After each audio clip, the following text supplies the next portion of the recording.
আমার বয়স ৩০, কিন্তু বাংলাদেশের জাতীয় নির্বাচনে কখনো ভোট দেয়া হয়নি। বাংলাদেশের রাজনৈতিক অবস্থা খারাপ থাকার কারণে আমার মতো হাজার হাজার তরুণরা কখনোই তাদের জীবনের প্রথম ভোটটি দেয়নি।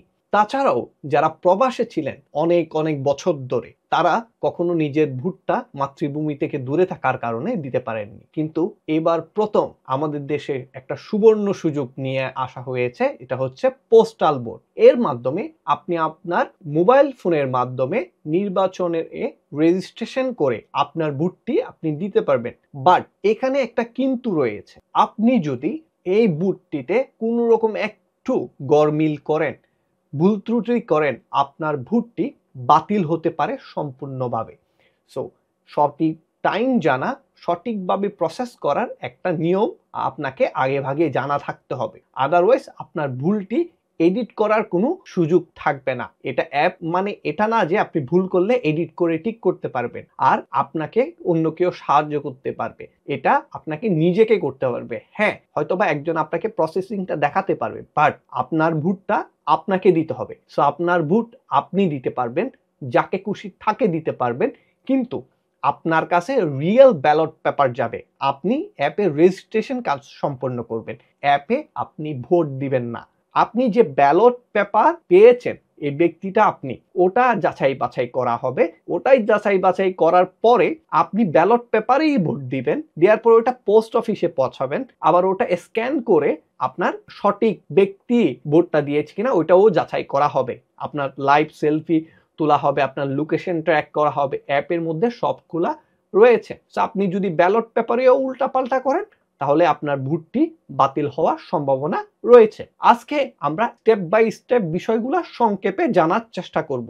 ভিডিওটি সেভ করে রাখুন আর সকলের কাছে শেয়ার করুন, যাতে সকলেই এই সর্বপ্রথম নিজের ভোটটি নিজে দিতে পারে এবং সঠিকভাবে দিতে পারে, আর ভুল ত্রুটি যাতে এড়াতে পারে। ভুল করলে আপনার ভোটটি বাতিল বলে গণ্য হবে। চলুন কিছুটা বিষয় জেনে নিই। প্রথমে প্রার্থী এবং প্রতীক নির্বাচন করা। আপনার মোবাইল ফোনের মাধ্যমে আপনি আপনার এলাকার যে প্রার্থী এবং আপনাকে যে ব্যালট পেপার দেয়া হবে, ওই ব্যালট পেপারে সকল প্রার্থীর প্রতীক এবং তাদের মার্কা দেয়া থাকবে। কিন্তু আপনাকে তো ব্যালট পেপারটি একটু আগে দেয়া হবে। যেহেতু আপনার কাছে ব্যালট পেপারটি আগে পৌঁছাবে, হয়তোবা এর মাঝখানে কেউ নতুন যুক্ত হতে পারে অথবা কেউ নির্বাচন থেকে বাতিল হতে পারে। সো আপনার কাছে যে ব্যালট পেপারটি পৌঁছাবে, এটারও একটা কারেকশন সিচুয়েশন আপনার অ্যাপের মধ্যে দেখাবে, মোবাইল অ্যাপের মধ্যে। ধরেন আপনার এখন হাতিমার খায় ভোট দিবেন নজরুল মিয়াকে। নজরুল মিয়া হঠাৎ করে ভোট থেকে বাতিল করলো বা উনি উইথড্র করলো, তাহলে আপনি আর নজরুল মিয়াকে ভোট দিতে পারবেন না, যেহেতু উনি উইথড্র করেছে অথবা বাদ পড়েছে। এটি আপনি কোথায় দেখবেন? আপনার ব্যালটে উনার মার্কা থাকবে, যেহেতু প্রথমে রেজিস্টার ছিল, কিন্তু আপনার অ্যাপে দেখাচ্ছে নজরুল মিয়া অ্যাভেলেবেল নাই। তার মানে ওটাকে আপনাকে স্কিপ করতে হবে। যারা আছেন তাদেরকে টিক মার্ক দিয়ে ভোট দিতে হবে অথবা ক্রস মার্ক দিয়ে না দিতে হবে। কিন্তু মনে রাখতে হবে, একটার বেশি যদি আপনি অতিরিক্ত একটা লাইনে আপনি যদি অতিরিক্ত ভোট দেন, ধরেন 2-3টা প্রার্থীকে টিক দিয়ে দিলেন আর ক্রস দিয়ে দিলেন, আপনার ভোটটি বাতিল বলে গণ্য হবে। তাহলে আপনাকে মনে রাখতে হবে একটি টিক মার্ক দিয়ে যাতে ভোট দেন, এত ঝামেলা না করে। আর ভোটটা দেয়া সম্পন্ন হয়ে গেলে আপনি সুন্দর করে আপনার ব্যালট পেপারটা ফোল্ড করে হলুদ যে খামটা থাকবে আপনার হলুদ খামের মধ্যে ভরবেন। হলুদ খামের মধ্যে ভরে আপনার নির্দিষ্ট কাছে যে পোস্ট অফিসটা থাকবে ওখানে জমা দিবেন। আরেকটা এডিশনাল বিষয়, আপনার ব্যালট পেপারের সাথে একটা চিঠি দেয়া হবে। চিঠিতেও আপনাকে অবশ্যই স্বাক্ষর করতে হবে। চিঠিটা পড়বেন সুন্দর করে, ওইখানে স্বাক্ষর এবং তারিখ সঠিকভাবে দিতে হবে। আপনার স্বাক্ষর এবং তারিখ আপনার পাসপোর্ট অনুসারে দেওয়ার চেষ্টা করবেন। সবচেয়ে গুরুত্বপূর্ণ যেটা বিষয়, এই ব্যালট পেপার পাওয়ার জন্য আপনাকে আপনার যে রেজিস্ট্রেশনটা করতে হবে, কিভাবে করবেন? প্রথমে আপনার মোবাইল ফোন থেকে পোস্টাল ভোটের যে অ্যাপটা রয়েছে বাংলাদেশ নির্বাচন কমিশনের, ওটা ডাউনলোড করবেন। এখন ওটা ডাউনলোড করেন, রেজিস্ট্রেশন সেম আপনি বিকাশে অ্যাকাউন্ট যেভাবে খুলেন ওভাবেই, অথবা ব্যাংকের অ্যাকাউন্ট বিদেশে যেভাবে খুলেন ওভাবেই করবেন।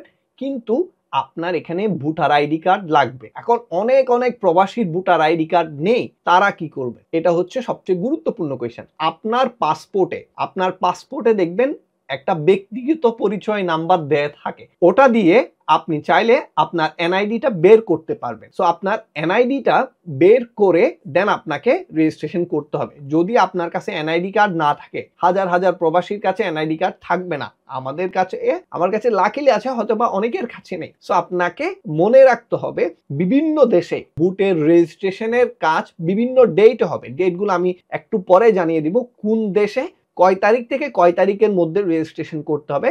যে তারিখের মধ্য থেকে আপনাকে রেজিস্ট্রেশন করতে হবে এর মধ্যে আপনার কাছে এনআইডি কার্ডটা থাকা চাই। তাই আজই আপনি আপনার এনআইডি কার্ডটা কালেক্ট করুন। না থাকলে ওই পাসপোর্ট থেকে আপনার নাম্বারটা নিয়ে, ব্যক্তিগত পরিচয়ের নাম্বারটা নিয়ে কাউকে দিয়ে গ্রামের অথবা অনলাইনে আপনি আপনার এনআইডিটা বের করে প্রিন্ট করে নিন। তারপরে আরেকটা গুরুত্বপূর্ণ ডকুমেন্ট আপনার কাছে থাকা দরকার, এটা হচ্ছে একটা অ্যাড্রেস। প্রবাসের অনেক ভাইরা মিডল ইস্টে আছে যাদের কোনো ফিক্স অ্যাড্রেস থাকে না, তাই আপনি এমন একটা অ্যাড্রেস খুঁজে নিন, এটা হোক দোকানের, এটা হোক আপনার কাজের, এমন একটা অ্যাড্রেস খুঁজে নিন যেখানে আপনার ওই ব্যালট পেপারটি আর যে চিঠিটি সরকার কর্তৃক দিবে ওটা পৌঁছাবে। তাহলে আপনার একটা সঠিক ঠিকানা দেওয়া লাগবে। আপনি উল্টাপাল্টা ঠিকানা দিলে আপনি ভোট দিতে পারবেন না, যেহেতু আপনার ব্যালট পেপারটা সঠিক জায়গায় পৌঁছাবে না। তাহলে আপনাকে একটা সঠিক ঠিকানা আর এনআইডি নির্দিষ্ট দেশে রেজিস্ট্রেশন শুরু হওয়ার আগেই জোগাড় করে রাখতে হবে। তারপরে আপনাকে মনে রাখতে হবে আপনি ব্যালট পেপার পেলে আপনার ব্যালট পেপারের যে খামটা থাকবে ওখানে একটা কিউআর কোড থাকে, ওই কিউআর কোডটা স্ক্যান করে আপনাকে নিশ্চিত করতে হবে যে আপনি সঠিক ব্যক্তি ব্যালট পেপারটি পেয়েছেন। আর তখনই আপনার অ্যাপ আপনাকে একটা সেলফি তুলতে বলতে পারে। তখন আপনাকে একটা পরিষ্কার এরকম আলো আছে এরকম ভালো জায়গায় থাকতে হবে, অন্ধকারে যে কোনো ভাবে ছবি তুললে হবে না।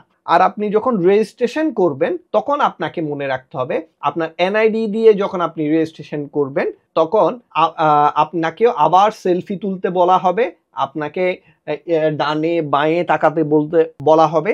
যখন আপনি ডানে বাঁয়ে তাকাবেন, সেলফি তুলবেন, আপনার যাতে চোখে চশমা, মাথায় টুপি বা হেডফোন অন্য কিছু না থাকে, আপনার যাতে পাসপোর্টে ছবি তোলার সময়, পাসপোর্ট বানানোর সময় যেভাবে আপনি ছবি তুলেছেন ওই স্ট্রাকচারে থাকেন, আপনার যাতে সঠিক তথ্যগুলা নিতে পারে।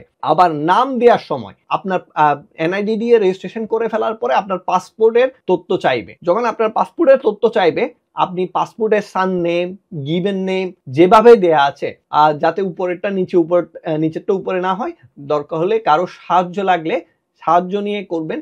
সঠিকভাবে বানান যাতে ভুল না হয়, সবকিছু সঠিকভাবে দিয়ে রেজিস্ট্রেশনটা সম্পন্ন করার চেষ্টা করবেন।